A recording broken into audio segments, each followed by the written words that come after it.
Bismillahirrahmanirrahim. Assalamualaikum warahmatullahi wabarakatuh.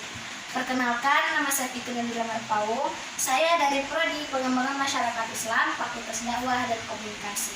Di sini saya akan memenuhi tugas mata kuliah hadis dari dosen pengampu Bapak Haji Muhammad Iqbal Abdul Mu'in LCMA, yaitu materinya mengenai tentang hadis Nabi Muhammad SAW. Yang terdapat bagian pertama adalah terminologi hadis.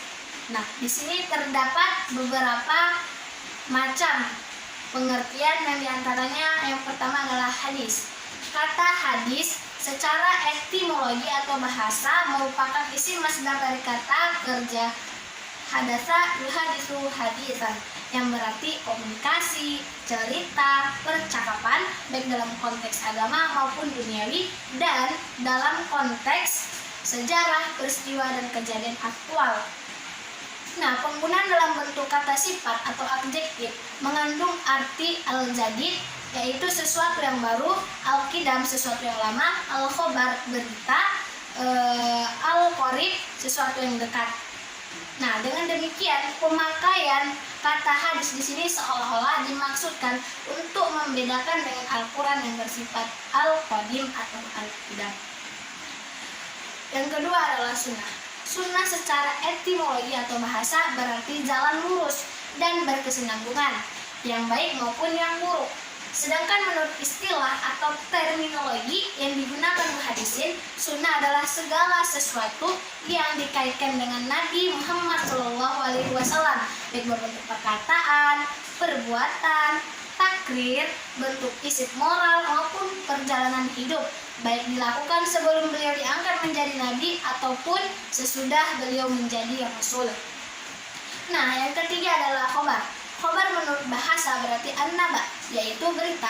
Sedangkan menurut istilah terdapat tiga pendapat, yaitu khobar adalah sinonim dari hadis, khobar berbeda dengan hadis, khobar lebih umum dari hadis. Nah, yang keempat adalah atsar.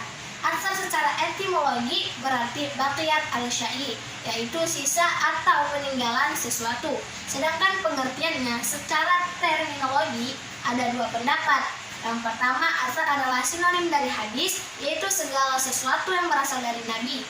Dan yang kedua adalah atsar berbeda dengan hadis, yaitu sesuatu yang disandarkan kepada sahabat dan tabi'in yang terdiri atas perkataan dan perbuatan. Nah, selanjutnya adalah kedudukan dan fungsi hadis.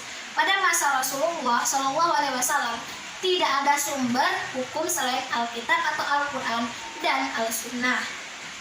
Di dalam Alkitab dan Al-Sunnah terdapat pokok-pokok yang bersifat umum bagi hukum-hukum syariat tanpa pemaparan rincian keseluruhannya dan pencabangannya, kecuali yang sejalan dengan pokok-pokok yang bersifat umum.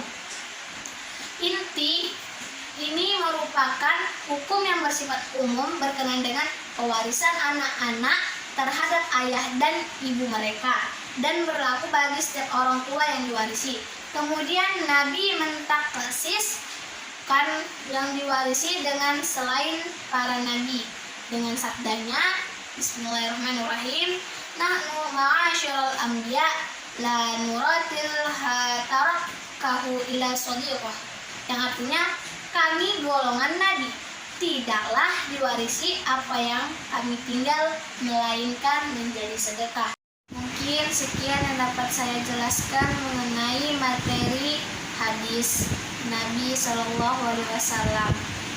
Karena kebenaran itu datangnya dari Allah Subhanahu wa Ta'ala, dan kesalahan itu murni dari diri saya sendiri. Kepada Allah saya mohon ampun, kepada saudara dan saudari saya mohon maaf. Akhirul kalam, billahi taufiq wal hidayah. Wassalamualaikum warahmatullahi wabarakatuh.